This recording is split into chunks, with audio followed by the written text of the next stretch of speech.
민주당의 김대중 정부 시절 남북 정상회담 주역 박지원 전 의원이 깜짝 기용됐습니다.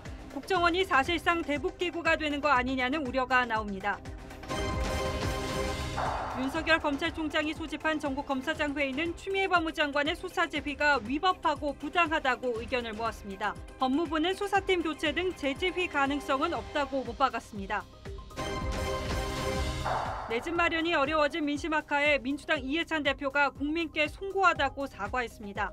민주당은 총선 전 실시했던 다주택 처분 서약의 이행 실적은 공개를 거부했습니다. 고 최숙현 선수가 시청과 경찰, 대한체육회 등 여러 기관에 6차례 이상 도움을 요청했지만 모두 외면당한 것으로 파악됐습니다. 도움 요청은 극단적 선택 전날에도 이어졌습니다. 신규 확진자가 63명으로 급증했습니다. 대구는 연기와 건발 감염에 3개월여 만에 두 자릿수를 나타냈습니다. 지역 예산 끼워넣기 비판에 민주당이 3차 추경을 정부안보다 2천억 원 줄여 잠시 뒤 처리합니다. 오영환 의원의 확진자 접촉에 본회의 시간도 연기했습니다. 택시기사가 구급차를 막아서면서 환자 이송이 지체돼 사망으로 이어졌다는 주장이 청와대 청원 게시판에 올랐습니다.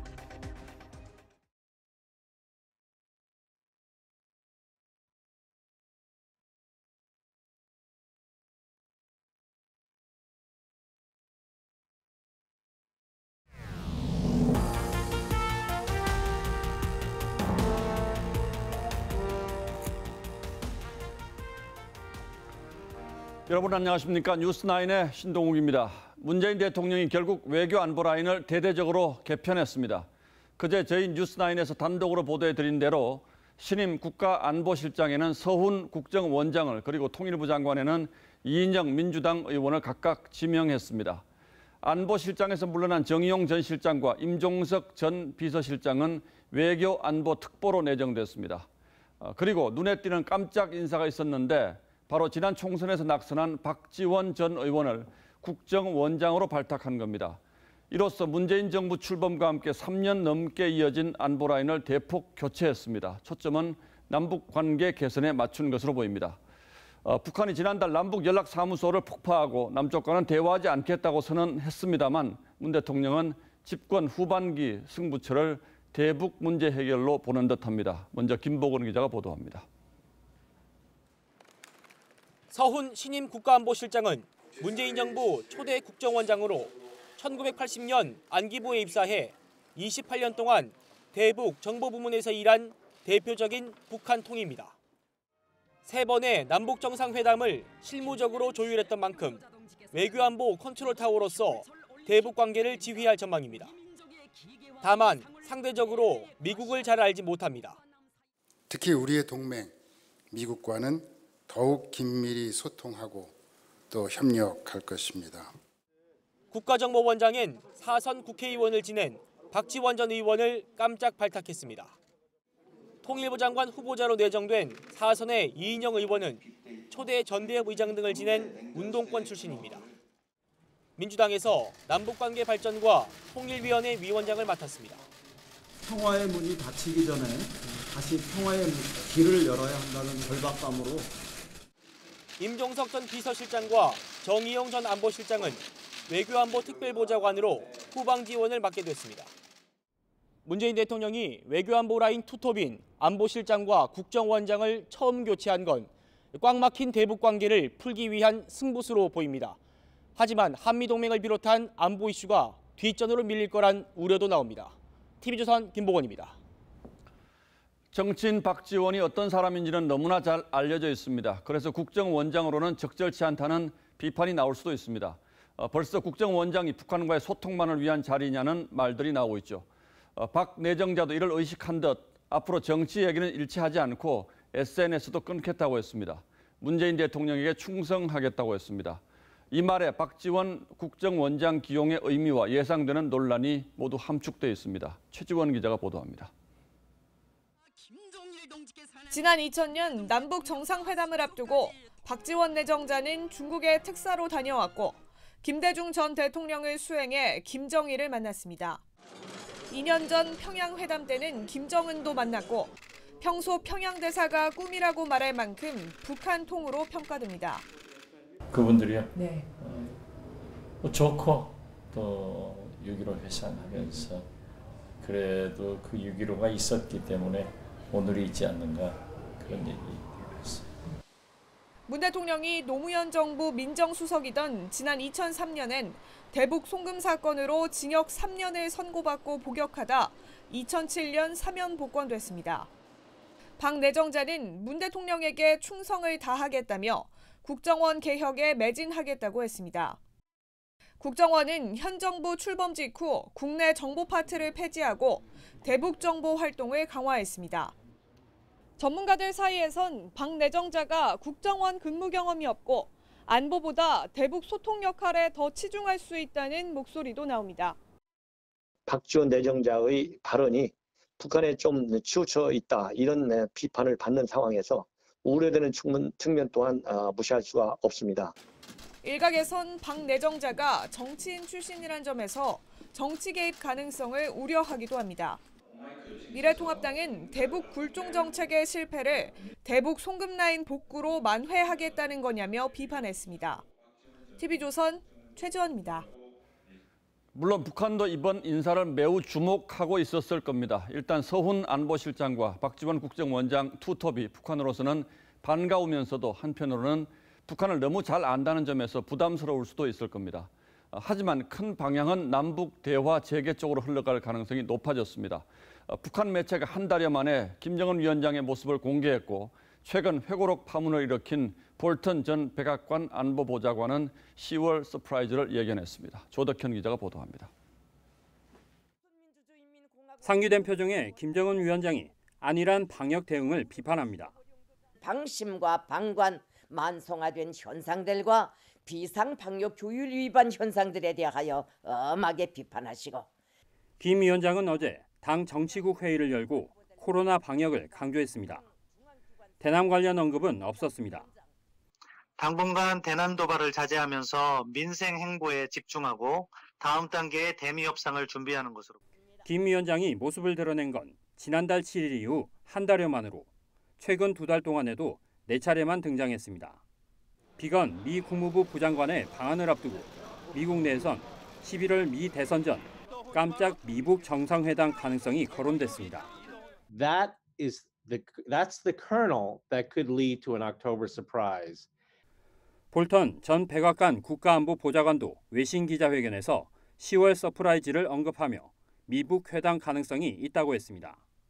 북한이 미 대선을 제재 완화의 기회로 활용할 수 있다는 겁니다.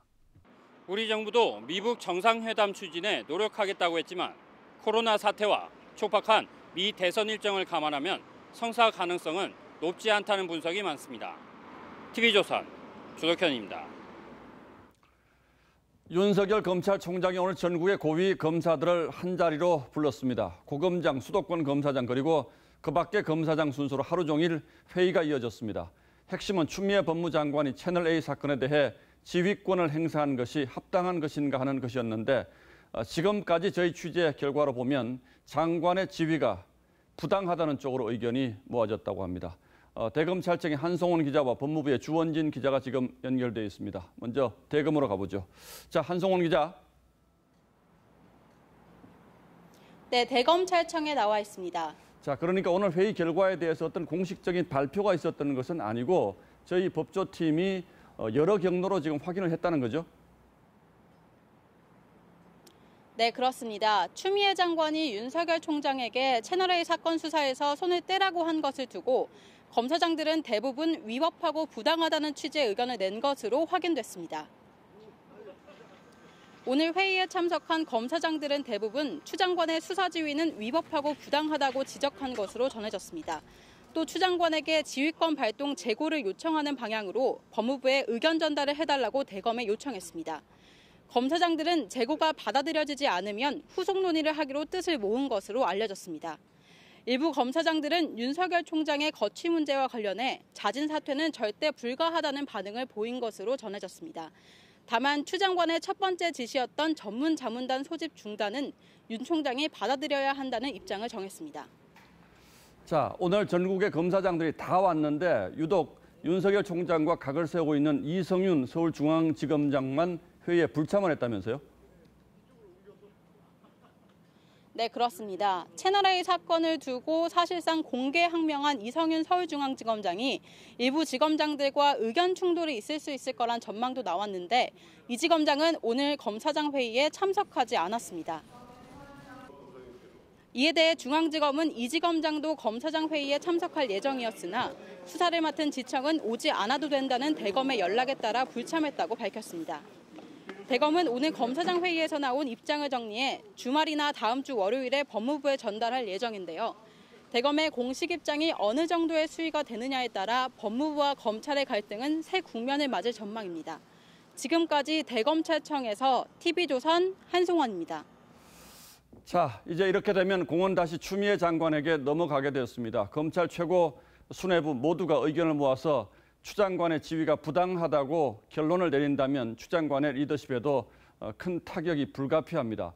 동시에 윤 총장과의 갈등 수위가 한 단계 더 높아질 가능성이 높아졌습니다. 이번에는 법무부로 가보겠습니다. 자, 주원진 기자, 밤이 깊었는데 법무부 분위기는 어떻습니까?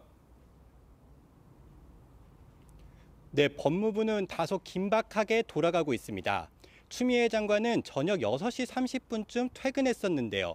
방금 전 저녁 8시 20분쯤 다시 청사 건물로 돌아왔습니다. 추 장관이 돌아온 지 5분 뒤에 고기영 차관도 청사로 다시 출근했습니다. 간부들이 긴급회의를 한 것으로 추정됩니다. 8시 30분쯤에는 추미애 장관이 다시 청사를 나섰습니다. 본회의가 열리고 있는 국회로 간 것으로 파악됐습니다. 추 장관이 퇴근할 때 기자들이 검사자들의 비판에 대해 어떻게 생각하냐고 물었지만 당시에는 아무 대답도 하지 않았습니다. 이후 검사장 회의 결과가 추 장관에게 전달된 것으로 보입니다. 법무부 관계자는 아직 대검찰청의 공식 입장을 전해받지 못했다며 추후에 다시 입장을 내겠다고 밝혔습니다. 만약에 검찰의 공식 반발이 전달이 된다면 추 장관이 어떻게 나올까요? 아직 예단하기는 어렵습니다. 추 장관은 오늘 오전 검사장 회의가 열리자마자 입장문을 냈습니다. 채널A 사건은 이미 상당히 수사가 진행됐고 중앙지검 수사팀이 법과 원칙에 따라서 독립적으로 수사할 것이라고 다시 한번 강조했습니다. 또 일각에서 주장하는 수사팀 교체나 제3의 특임검사 주장은 이미 때늦은 주장이라며 명분도 없고 장관 지시에 반한다고 밝혔습니다. 결국 자신이 어제 발동한 지휘권 내용을 그대로 받아들이라고 압박한 것입니다. 하지만 검사장 회의에서는 이 같은 추 장관의 뜻과는 맞지 않는 결과가 나왔습니다. 이 때문에 추미애 장관이 검사장 회의 결과에 대해 어떤 반응을 내놓을지 관심입니다. 지금까지 법무부에서 TV조선 주원진입니다. 회의가 열린 대검찰청에는 아침 일찍부터 취재진이 대거 몰려들었고 하루 종일 긴장감이 팽팽했습니다. 도시락이 안으로 배달됐고 하루 종일 회의가 이어졌습니다. 지검장 회의에서는 윤 총장이 인사말만 하고 자리를 비워준 것으로 알려졌습니다. 오늘 대검청을 지킨 백연상 기자가 긴박했던 오늘 하루 상황을 정리하겠습니다. 검정색 차량이 하나둘씩 대검으로 들어옵니다. 회의를 소집한 윤석열 총장도 관용 차량을 타고 출근해 회의에 참석했습니다. 10시부터 열린 고검장 회의는 오늘 열린 세 차례 회의 가운데 가장 오랜 시간 진행됐습니다. 도시락을 먹으며 진행된 회의는 당초 예상보다 길어진 낮 2시가 넘어 끝났습니다. 윤 총장도 고검장들의 의견을 오랜 시간 들었고 고검장들도 다양한 의견을 낸 것으로 알려졌습니다. 이어 서울과 수도권 지검장 회의가 열렸습니다. 이 회의에서 윤 총장은 자유로운 토론을 의식한 듯 인사만 잠시 하고 회의장을 떠났습니다. 윤 총장은 자신이 자리에 있으면 토론하기 어려우니 다양한 의견을 내고 결과는 나중에 듣겠다며 자리를 비운 것으로 전해졌습니다. 회의 분위기는 무겁고 엄중했지만 활발하게 의견을 개진한 것으로 알려졌습니다. 이어 열린 비수도권 지검장 회의도 2시간 정도 진행됐는데 분위기는 비슷했던 것으로 알려졌습니다. 대검은 서두르지 않고 회의 내용을 정리한 뒤 보고하겠다고 밝혀 신중한 태도를 보였습니다. TV조선 백연상입니다. 정치권도 난타전을 이어갔습니다. 여당은 윤 총장의 검사장 회의 소집을 사실상 집단항명이라고 몰아세웠고 야당은 여권이 법치주의를 위협하고 있다며 윤 총장 탄압을 중단하라는 결의안을 국회에 제출했습니다. 이어서 윤수영 기자입니다. 경찰 간부 출신인 민주당 황운하 의원은 윤석열 총장이 검사장 회의를 소집한 건 추미애 장관에 대한 항명이라고 했습니다. 검찰총장을 지휘하려는 장관의 지휘권 행사에 법에도 없는 검사장 회의를 소집한다는 등 항명 분위기를 만들어가고 있습니다. 최강욱 열린민주당 대표는 윤 총장의 회의 소집을 비속어까지 써가며 비판했습니다. 두 사람은 각각 청와대 하명 수사 의혹과 조국 전 장관 아들의 허위 인턴 증명서 발급 혐의로 기소돼 있습니다. 김용민 의원은 윤 총장 처벌을 주장했습니다. 현직 검찰총장도 잘못하면 처벌받고 징계도 받을 수 있다는 상식이 지켜지기를 바랄 뿐입니다. 미래통합당은 여권이 검찰총장에게 압력을 가하고 모욕을 주며 법치주의를 무너뜨리고 있다고 비판했습니다. 거의 무슨 깡패 같은 그런 짓이죠. 대통령이 해임을 하면 되는데 법에 2년 임기가 보장돼 있으니까 법 절차를 안 밟고 완전히 그냥 단체적으로 때로 국민의당과 함께 윤 총장 탄압을 멈추라는 공정직무수행 촉구 결의안도 제출했습니다. 정치권이 추미애 장관과 윤석열 총장 간의 갈등에 뛰어드는 건 차기 대선에까지 영향을 줄 폭발력 있는 이슈로 보기 때문이란 해석이 많습니다. TV조선 윤수영입니다. 정부의 부동산 정책을 둘러싼 불신이 커지고 있습니다. 급기야 대통령이 어제 김현미 국토부 장관을 직접 불러 추가 대책을 주문했습니다. 결론은 보유세 인상을 통해 주택 수요를 억제하는 쪽으로 향하고 있습니다. 하지만 시장은 이미 정부를 양치기 소년으로 보고 있는 듯합니다. 임유진 기자가 현장 반응을 점검했습니다. 서울 대치동의 한 아파트. 전용 59제곱미터가 지난달 말 25억 원에 팔렸습니다. 작년 말보다 2억 2천만 원이나 뛰었습니다. 3.3제곱미터당 가격도 이미 1억 원을 넘어섰습니다. 거래는 두절된 상태에서 가격만 오르고 있고요. 젊은 분들은 어떤 절망감에서 못 헤어나는 것 같아요. 정부는 아파트값 폭등의 원인을 다주택자와 단기 매매자로 보고 있습니다. 대통령이 투기성 주택 보유자에 대한 부담을 강화하라고 지시한 이유입니다. 이 때문에 다주택자를 겨냥한 보유세 강화 카드가 우선적으로 추진될 전망입니다. 정부가 준비 중인 종부세법 개정안은 다주택자에게 최고 4%의 세율을 매기는 게 핵심입니다. 조정 대상 지역에서는 2주택자의 세금 부담 상한을 200%에서 300%로 확대합니다. 효과가 하나도 없는 거예요. 그런 거. 시장을 이길 수 있다. 왜 정신승리하려고 그러지? 가장 큰 문제는 치솟는 전세 가격. 집주인이 세입자의 세금 부담을 전가할 경우 늘어난 세금 부담은 세입자의 몫이 될 가능성도 있습니다. 전세 가격이 꾸준히 오르고 있는 상황에서 서둘러 매물이 나올 가능성은 크지 않아 보입니다. 세금 내기 싫으면 집을 팔라는 정부. 규제와 세금만 강화하는 정책에 변화가 필요하다는 지적이 나옵니다. TV조선 임유진입니다. 집값을 내리는 방법은 집을 못 사게 하거나 더 많이 공급해서 시장 스스로 가격 결정을 하도록 유도하는 두 가지 방법이 있습니다. 그런데 현 정부의 부동산 대책이 지나치게 수요 억제에만 맞춰져 있다는 비판이 많습니다. 그래서인지 문재인 대통령도 이번에는 어떻게든 공급 대책을 찾아보라고 주문했습니다. 그러나 당장 집 걱정이 큰 30, 40대들 사이에서는 도대체 우리는 어쩌라는 것이냐는 불만이 커지고 있습니다. 계속해서 지선호 기자입니다. 서울에서 아파트 전세를 살고 있는 30대 회사원 A씨. 전세 계약 만기가 다가오는데 전세값이 껑충 뛰어 걱정입니다. 집을 사기는 더 부담스럽습니다. 집을 산다는 거는 전세 가격의 약 2배 정도는 되는 것 같아요. 지금도 너무 많이 올라버려서 지금은 외곽도 좀 엄두가 안 나고요. 30대는 무주택 기간이나 청약통장 가입 기간이 짧아 청약 당첨도 힘든 상황. 올해 5월 서울 지역 아파트를 가장 많이 산 연령대지만 혼자 힘으로는 역부족입니다.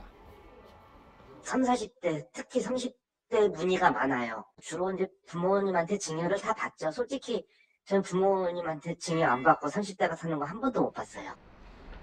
공급 확대를 위해 가장 먼저 시행이 가능한 재건축의 경우 초과이익 환수제를 앞두고 있는 데다 6.17 대책으로 2년 실거주 요건까지 생겨 빠른 사업 진행이 힘들어졌습니다. 예정되어 있는 공급 계획을 속도감 있게 진행을 하고 도심이나 도심에서 인접한 곳에 가용 토지를 최대한 확보하는 것도 필요해 보입니다. 정부는 일단 3기 신도시 수용 인원을 늘리거나 생애 최초, 신혼부부 특별 공급 등 젊은 세대를 위한 공급 대책을 검토할 전망이지만 이 역시 1인 세대 등 또 다른 계층의 불만을 낳을 가능성이 큽니다. TV조선 지선호입니다. 여권도 부동산 문제를 심각하게 보기 시작했습니다. 민심이 어떻다는 걸 전해 들었다는 뜻일 겁니다. 주무장관은 정부 대책이 작동하고 있다고 했지만 여당 대표는 정책 실패에 대해서 송구스럽다며 사과했습니다. 이해찬 대표의 말을 직접 들어보시겠습니다. 이태희 기자입니다. 민주당 이해찬 대표가 최고위원 회의에서 부동산 시장 불안을 언급하며 사과했습니다. 최근에 부동산 시장이 매우 불안정해서 국민 여러분께 대단히 송구한 말씀을 드리겠습니다. 규제만으로는 한계가 있다고 인정하고 종합적인 대책을 내놓겠다고 했습니다. 이 대표는 발언 말미에 다시 한번 사과했습니다. 송구하다는 말씀을 다시 한번 드립니다. 사흘 전 부동산 정책이 작동하고 있다는 김현미 국토부 장관의 발언을 사실상 부정한 겁니다. 지금까지 정책은 다 종합적으로 작동하고 있다고 봅니다. 경실련은 문재인 정부 출범 후 21차례 부동산 대책에도 서울 아파트 값은 50% 넘게 급등했다고 지적했습니다. 민주당은 정부의 부동산 대책 효과를 평가하기엔 시기상조란 입장이었지만 민심 위반 조짐에 대통령까지 나서자 당이 앞장서 수습에 나서는 모양새입니다. 통합당은 꼼수 증세와 추가 규제가 우려된다며 대통령의 직접 사과도 요구했습니다. 신뢰를 잃은 정부 정책은 모래 위에 쌓은 사상 누각과 다름이 없습니다. 민주당은 총선 때 받은 다주택 처분 서약 이행을 점검하고 있지만 결과를 공개하지는 않겠다고 했습니다. TV조선 이태희입니다. 어제 문재인 대통령이 국토부 장관을 불러서 추가 대책을 지시했습니다만 정작 보통 사람들의 관심은 청와대 다주택 참모들에게로 쏠렸습니다. 뭐가 문제였는지 다시 한번 따져보겠습니다. 자, 윤설기 기자. 네. 노영민 비서실장이 집을 팔겠다고 발표한 걸 두고 특히 논란이 컸었죠. 네, 그렇습니다. 자, 노 실장이 반포의 아파트를 처분한다고 청와대 관계자가 발표를 한 건 어제 오후 2시 10분이었죠. 그런데 50분 뒤 반포가 아닌 청주 아파트라고 정정을 하면서 논란이 확산이 됐고 이 문제로 오늘 내부 분위기가 어두웠다고 청와대의 또 다른 관계자가 말을 했습니다. 집 두 채 가운데 한 채를 처분한다고 하면 이게 청주 집이냐 반포 집이냐는 상당히 차이가 있는 거잖아요. 그런데 어떻게 해서 이런 실수가 있었는지 그 경위는 확인이 됐습니까? 이 노 실장이 입장을 번복했거나 관계자가 노 실장의 뜻을 와전했거나 가능성은 둘 중에 하나였죠. 청와대 측은 경위를 알아본 결과 관계자의 실수였다고 밝혔습니다. 이 노 실장의 부동산 처분 얘기는 여러 명이 참석한 회의에서 나왔는데 노 실장이 이 관계자에게 직접 의사를 전하지는 않았다고 합니다. 그런데 일부 참석자들이 반포집 처분으로 잘못 이해를 했고 이를 그대로 이 관계자가 발표한 거라고 설명을 했습니다. 그러니까 노 실장은 처음부터 청주 집을 처분할 생각이었지 반포 집을 팔 생각은 없었다는 거죠? 그렇습니다. 자, 그럼 이건 실수라고 하더라도 정부 취지에 따라서 집 한 채를 판다면 청주 집보다는 반포 집을 팔아야 맞는 것 아닌가요? 이 반포 아파트에는 아들이 살고 있어서 어쩔 수 없이 이 청주 집을 내놓았다는 입장인데요. 하지만 시세가 각각 10억 원, 3억 원대고 또 반포집은 지은 지가 30년이 넘어서 재건축 가능성도 있죠. 진중권 전 교수는 이 지역구인 청주 아파트 매각은 자신을 뽑아준 유권자를 처분하는 것과 다름없다고 비판을 했고 또 돈 벌고 싶으면 정부의 약속이 아닌 청와대 참모들의 행동을 믿으라고도 했습니다. 예, 뭐 너무 가혹하게 들리긴 합니다만 돈 벌고 싶으면 청와대 참모들의 행동을 따르라. 청와대로서는 참 아픈 지적이겠네요. 네, 그렇습니다. 자, 정부는 출범 초기부터 다주택자 규제 메시지를 분명히 해왔습니다. 2017년 8월 다주택자 양도세 중과 2018년 다주택자 종부세율 인상, 지난해엔 청와대 다주택 참모들도 한 채만 보유하라는 권고를 받았죠. 예. 하지만 경실련은 최근 이 청와대의 다주택 공직자는 재산 공개 대상 64명 중 28%인 18명이라고 분석을 했습니다. 장관은 지난 3월 기준으로 17명 중 8명, 그러니까 절반에 가까운 47%가 다주택자였습니다. 고위공직자가 주택을 다수 보유하고 있으면 국민들도 당연히 주택을 많이 보유하는 것이 잘못됐다고 생각을 잘 안 해요. 부동산 투기가 잡히기가 점점 어려워질 수 있어요. 예, 상당히 비판적인데 이런 비판을 청와대가 자초한 측면이 분명히 있긴 있군요. 네. 예, 윤슬기 기자 잘 들었습니다.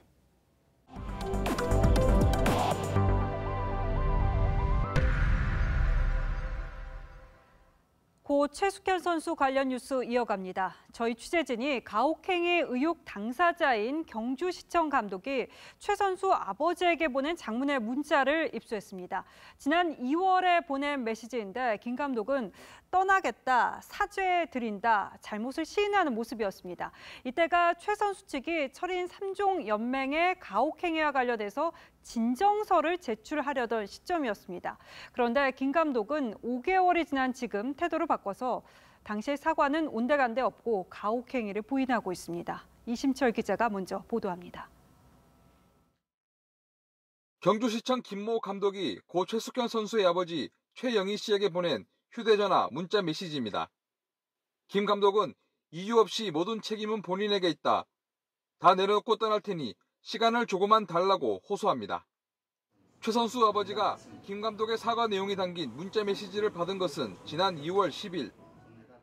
최 선수 측이 국가인권위원회에 가혹행위와 관련된 민원을 제기할 시점입니다. 진정 넣지 말고 좀 참아라 이런 메시지죠. 지가 잘못을 했으니까 그런 문자를 보냈을 거 아닙니까? 당당하면은 민원 제기하라고 하면 그거 하세요 하지 말라고 그런 문자를 몇 문자를 보냅니까? 김 감독은 문자 메시지 뒷부분에서 죄송하다는 말을 거듭쓰며 용서를 또 구했습니다. 하지만 김 감독의 말은 5개월 만에 달라졌습니다.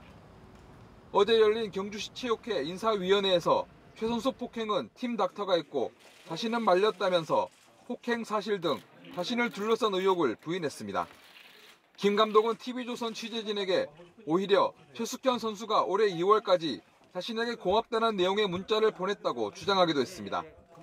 취재진이 김 감독에게 5개월 만에 말이 달라진 이유를 듣기 위해 여러 차례 연락을 시도했지만 받지 않았습니다. TV조선 이심철입니다. 자, 그럼 지금부터는 최 선수가 왜 죽음에까지 이르게 된 건지 과거를 한번 돌아보겠습니다. 철인 3종협회는 최 선수 죽음 뒤 가혹행위를 지난 4월에 파악했다고 했습니다. 이 주장 거짓이었습니다. 최 선수가 이보다 2달 앞선 2월에 협회에 해당 사실을 알렸지만 어떤 조치도 없었던 것으로 확인됐습니다. 대체 왜 최 선수의 주장은 묵살이 된 건지 신유만 기자가 보도합니다. 국회의원회관에서 열린 고 최숙현 선수 사망 사건 진상규명 간담회. 이재근 대한철인 3종협회 사무처장은 최숙현 선수 가혹행위 내용을 지난 4월 처음 알게 됐다고 설명했습니다. 그러다 사실관계를 확인하는 과정에서 이보다 2개월 빠른 지난 2월부터 알고 있었다고 말을 바꿨습니다. 처음에는 계속해서 부인을 했습니다. 2월부터 알고 있었다는 그런 사실을 밝혀냈습니다. 협회는 당시 폭행 가해자로 지목되던 경주시청팀 김모 감독에게 전화를 걸어 무슨 일이냐며 확인을 했지만 그런 사실이 없다는 감독의 말을 듣고 추가적인 조사를 하지 않았습니다. 이 사무처장은 간담회가 끝난 뒤 당시 상황을 묻는 기자들의 질문을 뿌리치고 서둘러 자리를 떴습니다. 그래도 한마디 좀 남겨주시는 게 좋을 것 같아서 지금 저희 어차피 언론 입장에서는 특별조사단을 구성한 문화체육관광부는 비공개 회의를 열고 고 최숙현 사망 사건의 진상조사 방향을 논의했습니다. 이번 사건에 대한 처리 과정이랄지 그린센터 전반에 어떻게 실제로 잘 하고 있는지 감사를 오늘부터 시작할 거고요. 국회 문화체육관광위원회는 오는 6일 최 선수 사망 사태와 관련해 상임위 차원의 진상조사를 실시할 예정입니다. TV조선 신유만입니다.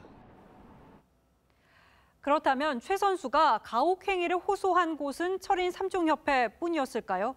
최 선수는 지난 2월부터 여러 기관에 6차례 이상 도움을 요청했지만 모두 외면당한 것으로 파악됐습니다. 극단적 선택 전날에도 도움 요청은 이어졌습니다. 다시 말해서 제대로 된 대책이 나왔다면 최 선수를 살릴 수 있었던 것이기도 합니다. 철저히 외면당한 유망주의 죽음에 오늘의 포커스를 맞췄습니다. 14살에 시작한 철인 3종.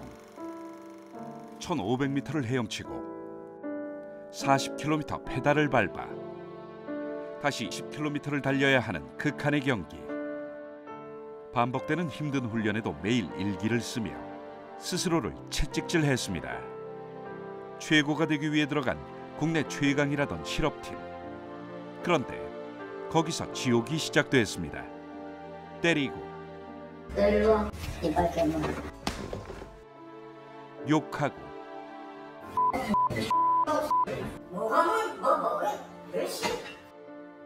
가혹행위까지.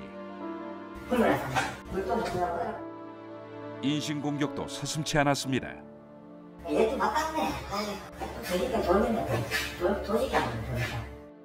폭언, 폭행에 시달리다 힘겹게 용기를 냈지만 세상은 차갑기만 했죠. 2월에 경주시청에 민원을 넣었지만 조사를 해보니까 우리는 그런 적 없다. 왕따 부분이나 어느 폭행 이런 부분에 대해서 그런 사실이 없다 해서 3월에는 수사당국에 고소했습니다. 감독님은 혐의를 부인하시기 때문에 물어보니까 전혀 기억이 안 난다 하거든요. 4월엔 대한체육회 스포츠인권센터, 지난달엔 대한철인 3종협회에 진정을 넣고 사망 전날 인권위에 다시 진정을 넣었지만 별다른 조치는 없었죠. 철저한 외면 속에 남긴 마지막 메시지엔 엄마 사랑해. 그 사람들 죄를 밝혀줘. 그리곤 아무 말이 없었습니다. 가족과 친구들은 그저 눈물로 배웅해야 했습니다.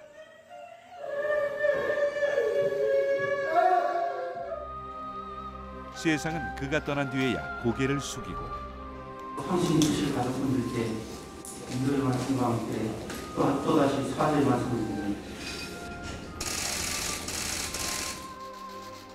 뒤늦은 대책을 내놓고 있습니다. 직접 조사단을 꾸려서 다시는 이런 일이 발생하지 않고 18 나이에 주니어 국가대표로 선발돼 카메라 앞에서 환하게 웃었던 최숙현 선수. 이제 더 이상 그를 볼 수 없습니다. 뉴스나인 포커스였습니다.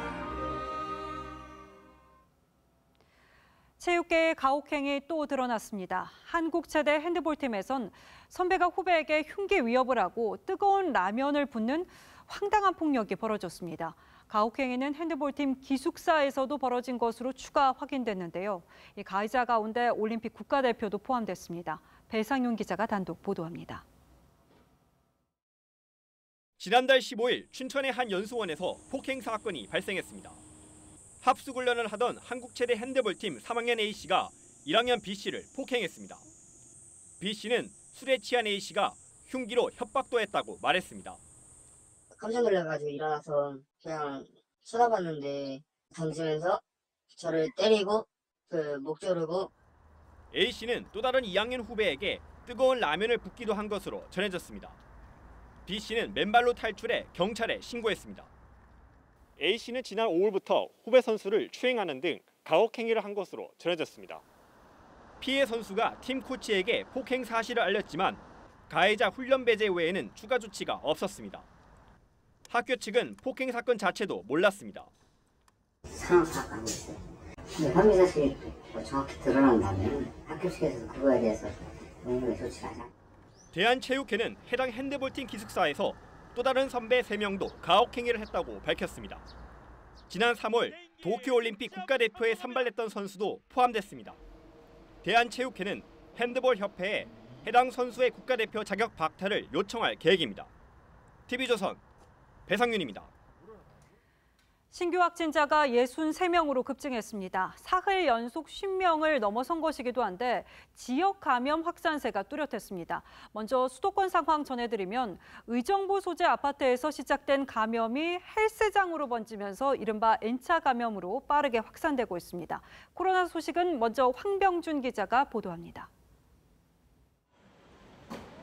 집단 감염이 일어난 아파트 입주민 중 한 명이 지난달 29일 다녀간 헬스장입니다.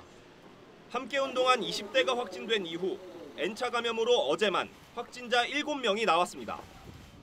지난 1일 확진된 양주에 사는 60대 부부 중 남편 A씨가 헬스장을 다녀갔는데 A씨와 운동한 B씨가 양성 판정을 받았고 B씨와 같은 모임을 했거나 택시를 함께 탄 C씨와 D씨 등이 잇따라 감염된 겁니다. 무더기 확진이 발생한 이 헬스장은 긴급 방역을 실시하고 오는 12일까지 운영을 중단하기로 했습니다. 현재까지 누적 확진자가 21명입니다. 아파트 관련된 환자가 99명이고 헬스장 관련 환자가 12명입니다. 의정부시는 이들 중 다중이용시설인 백화점 직원이 있다는 사실을 뒤늦게 알려 빈축을 샀습니다. 불안하죠. 아예 나간 길에 장까지 아예 봐가지고 오는 거예요. 이렇게 자주 드나들지 않게끔. 엘리베이터를 드나들면 엘리베이터를 자주 타야잖아요. 방역당국은 주말을 맞아 밀폐, 밀집, 밀접시설의 방문 자제와 함께 전주의 식당 감염 사례를 들며 휴대폰 통화 시에도 마스크를 써달라고 당부했습니다. TV조선 홍병준입니다. 미국의 일부 대학생들이 확진자와 함께 파티를 열어서 먼저 확진 판정을 받는 학생에게 파티 상금을 몰아주기로 하는 어처구니 없는 일을 벌였습니다. 무모한 것일까요? 무책임한 것일까요? 박소영 기자입니다. 밀폐, 밀집, 밀접한 파티장에선 사회적 거리 두기가 불가능합니다. 이런 파티장에 코로나19 확진자를 그것도 일부러 불렀습니다. 엘라베마주 대학생들은 확진자를 파티에 초대한 뒤 가장 먼저 옮은 학생에게 티켓 판매금을 몰아주기로 했습니다. 목숨을 건 파티입니다. First, I couldn't believe it that these kids are having parties and they're putting money in a pot and they're purposely trying to get COVID from the person who has COVID. 심지어 이런 파티를 몇 주 동안 여러 차례 벌였습니다. 이 병은 장난이 아니다. 내 어리석음 때문에 가족을 위험에 빠뜨렸다. 바라건대 신의 도움으로 이 병에서 살아남기를. 51살 트럭 운전사 마시아스는 동네 바비큐 파티에서 감염됐습니다. 마시아스는 당뇨가 있었는데 파티 참석을 후회하는 글을 올린 다음 날 결국 숨졌습니다. 함께 있었던 10여 명도 확진 판정을 받았습니다. 미국의 재확산세가 너무 가파릅니다. 플로리다에서만 10,000명이 나오는 등 어제 하루 신규 확진자가 57,000명을 넘겼습니다. 누적 확진자는 283만 명, 사망자는 13만 1,000명입니다. 마스크에 시큰둥했던 텍사스주가 반드시 착용하게 하는 등 마스크를 의무화하는 주들이 점점 늘고 있습니다. TV조선 박소영입니다. 택시기사가 구급차를 막아서면서 환자 이송이 지체돼 사망으로 이어졌다는 주장이 청와대 청원 게시판에 올랐습니다. 하루 만에 16만 명의 동의를 얻을 정도입니다. 경찰도 수사에 나섰는데요. 어떤 상황이었는지 한지은 기자가 전하겠습니다. 사이렌을 울리며 달리던 구급차가 차량을 피해 옆 차선으로 들어섭니다. 한 택시 앞으로 끼어드는가 싶더니 둔탁한 소리와 함께 멈춰섭니다. 이후 택시기사와 구급차 운전자 간 실랑이가 이어집니다.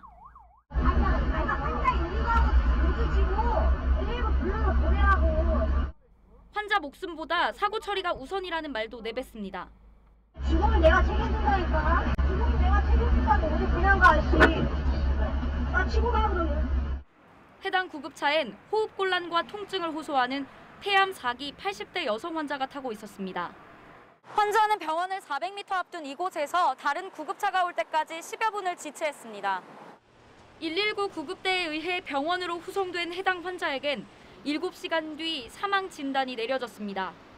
1분 1초가 중요한 상황에서 응급차를 막아 세운 택시기사를 처벌해달라는 유족들의 청와대 국민청원에 오늘 하루 16만 명 이상 동의했습니다. 경찰은 처벌할 수 있는 법이 응급차 업무 방해 그 정도밖에 안 된다니까 더 괘씸하고 화가 나더라고요. 경찰은 환자 후송 지연과 사망과의 인과관계에 대해 수사 중입니다. TV조선 한지은입니다. 경찰이 이틀 전 아동 성착취물을 구매하고 성폭행을 벌인 30대 남성의 신상 공개를 결정했습니다. 성착취물 구매자의 신상 공개는 이번이 처음이라 관심을 모았는데 법원이 제동을 걸었습니다. 이 내용은 이승훈 기자가 전합니다. 모자를 눌러쓴 남성이 경찰서를 나섭니다. 텔레그램 엠번방에서 아동 성착취물 3,000개를 구매한 38살 A씨입니다. 피해자분들의 가족분들까지 죄송합니다. 경찰은 지난 1일 성착취물 구매자 A씨의 신상을 공개하기로 정했습니다. 조사 과정에서 A씨가 구매뿐만 아니라 불법 영상을 직접 제작했고 성폭행을 저지른 사실도 드러났기 때문입니다. 성착취물 구매자의 신상 공개는 전국에서 처음이었습니다. 핑 기자가 이제 오랜 기간 동안 어떻게 보면 다수의 미성년자들한테 접촉을 해서 뭐 성매수한다든가. 하지만 A씨는 경찰이 신상 공개 결정을 하자마자 인권 침해 우려가 있다며 집행정지 가처분 신청을 했습니다.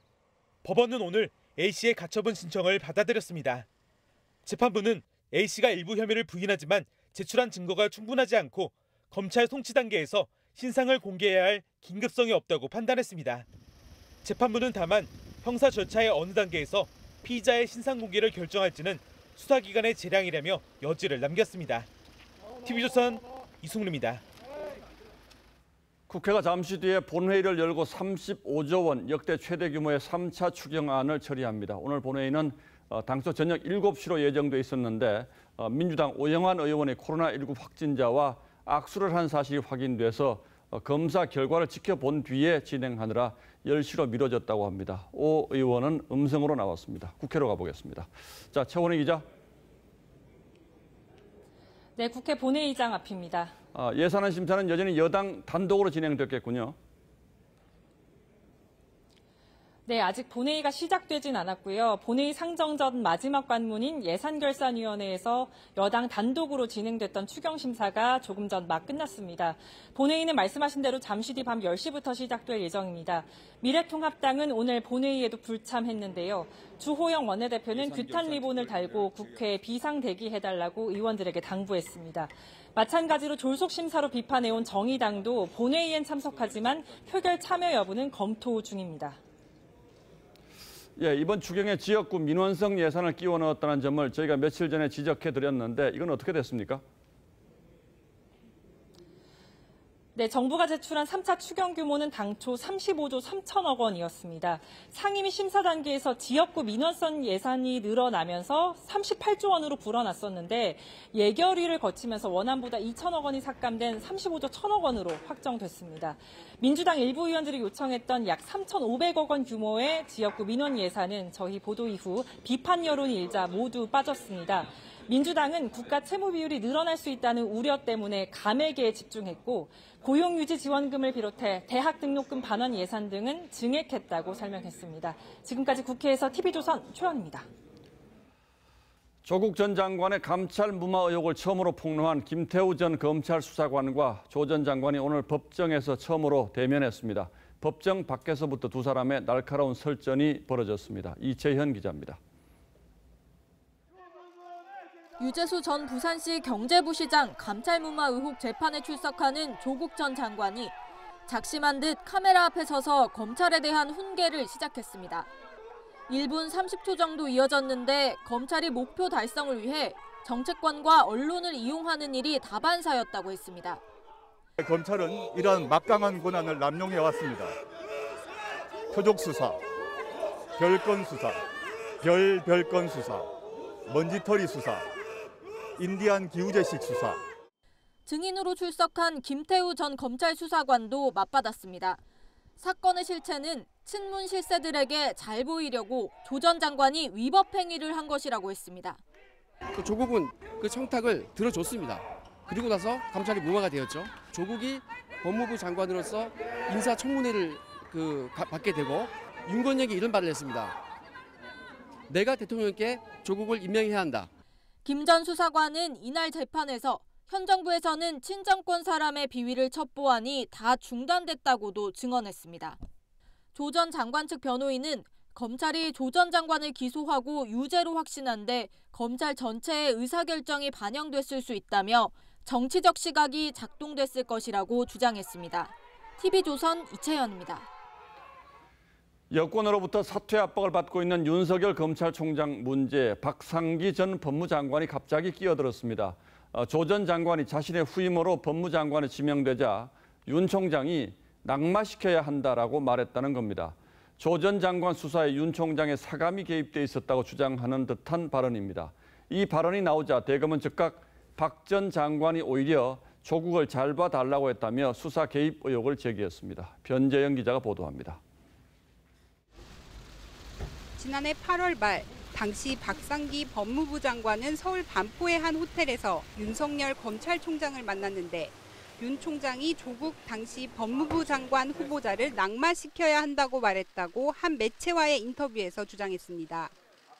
낙마라고 얘기해서 법무부 장관 해서는 안 된다는 얘기가. 또 윤 총장은 정경심 교수가 사모펀드 관련 문제가 있다면 그건 곧 조 전 장관의 문제라고 말했다고 주장했습니다. 박 전 장관이 지목한 지난해 8월 27일은 웅동학원과 부산의전원 등 조국 전 장관 일가에 대한 검찰의 압수수색이 있었던 날입니다. 대검찰청은 법무부에 대한 사전 보고 없이 압수수색을 진행했던 경위를 설명하는 자리였다고 해명했습니다. 그러면서 당시 박 장관이 조국 당시 장관 후보자에 대해 선처 요청을 했고 이에 대해 원론적인 답변을 했을 뿐이라고 반박했습니다. 또 조국 후보자의 낙마를 요구하거나 낙마시켜야 한다고 말한 사실은 없다고 밝혔습니다. TV조선 변재영입니다. 홍콩 민주화 운동의 대표적인 인사 네이선 로가 홍콩을 떠났습니다. 이 홍콩 보안법 때문에 신변이 위태롭기 때문인데요. 홍콩 정부는 여기에 더해서 민주화 구호 자체가 보안법 위반이라는 해석을 내놔서 홍콩을 완전히 얼어붙게 만들고 있습니다. 이유진 기자입니다. 최루탄을 막느라 우산을 펼치며 민주화를 요구해 우산혁명으로 불리는 2014년. 네이선 로는 조슈아 웡 등과 함께 시위를 주도했습니다. 이후 민주파 야당을 이끌었는데 그가 홍콩을 떠났습니다. 신변이 위태로워졌기 때문입니다. The high degree of autonomy once promised is just another blatant lie. It takes decades, if not longer, to build a city, but it takes just weeks to destroy it. 네이선 로는 SNS에 홍콩을 떠났고 위험할 수 있기 때문에 행방에 대해 많이 밝히진 않겠다고 썼습니다. 외신들은 민주파 인사들의 홍콩 탈출이 가속화할 걸로 보고 있습니다. 중국 정부는 국가보안처 수장에 강경파인 정옌슝을 임명했습니다. 광복 홍콩, 시대혁명 등의 시위 구호는 보안법 위반이라고 밝혔습니다. 홍콩을 중국에서 분리시키자는 의미여서 안보에 위협이 된다는 겁니다. A particular organization is going to be affected. It all depends whether they are committing any of those acts which are prohibited. 이런 가운데 미국 상원은 보안법 시행에 관여한 중국 관리들의 거래 은행을 제재할 수 있는 홍콩 자치 법안을 만장일치로 통과시켰습니다. TV조선 이유진입니다.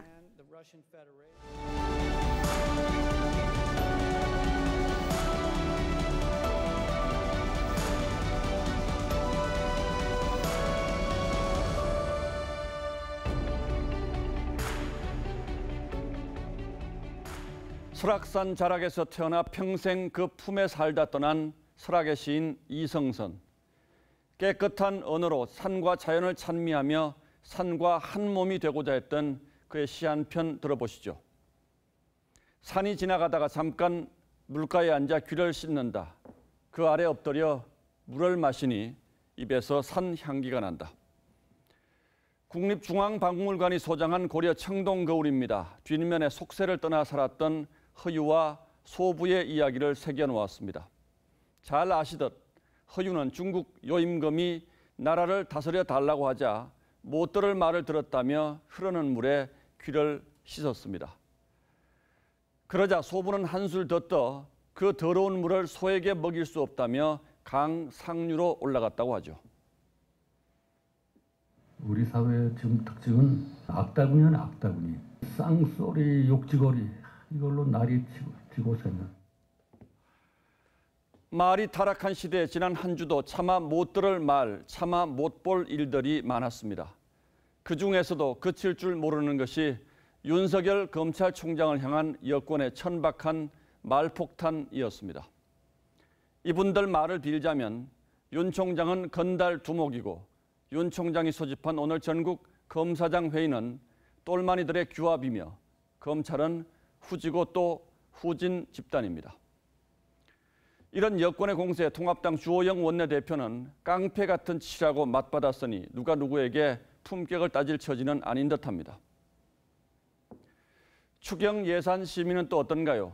여당 단독 국회가 도리어 3조 원을 늘려준 데 이어서 몇몇 의원이 자기 지역구 예산 끼워넣기를 시도했다가 다시 빼는 소동이 일었습니다. 그런가 하면 민노총은 코로나 위기를 극복하기 위해서 모처럼 어렵게 합의를 본 노사정 대타협안을 걷어찼습니다. 극단적 선택을 한 철인 3종 선수가 폭행당하던 순간의 음성 파일은 하도 끔찍해서 차마 들을 수가 없습니다.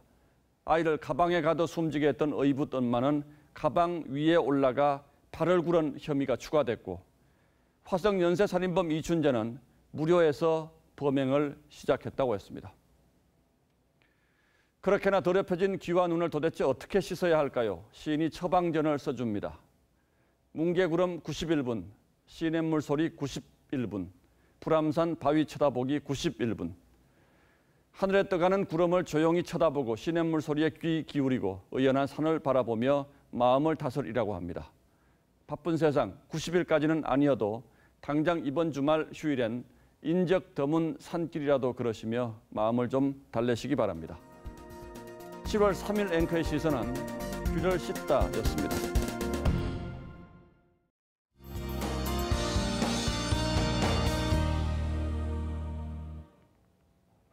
요즘 장마 기간에 소나기까지 날씨가 꽤 불안정한 상태입니다.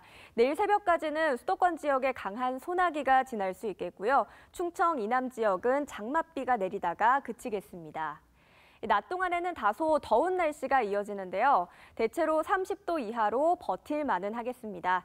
내일 중부 지역은 서울이 29도, 청주 28도까지 오르겠고요. 남부 지역은 대구가 26도, 전주 28도가 되겠습니다. 오후부터는 영남 지역을 중심으로 소나기가 내릴 수 있겠습니다. 일요일 낮부터는 다시 장마 전선이 차츰 올라오겠습니다. 제주와 남해안 쪽에서 비가 시작되겠고요. 다음 주 중반부터는 전국에 비가 오겠습니다. 이때는 또 한 번 많은 비가 올 것으로 보여서 미리 대비하시는 게 좋겠습니다. 날씨였습니다. 예, 7월 3일 금요일 뉴스9는 여기서 모두 마치겠습니다. 시청해주신 여러분 고맙습니다.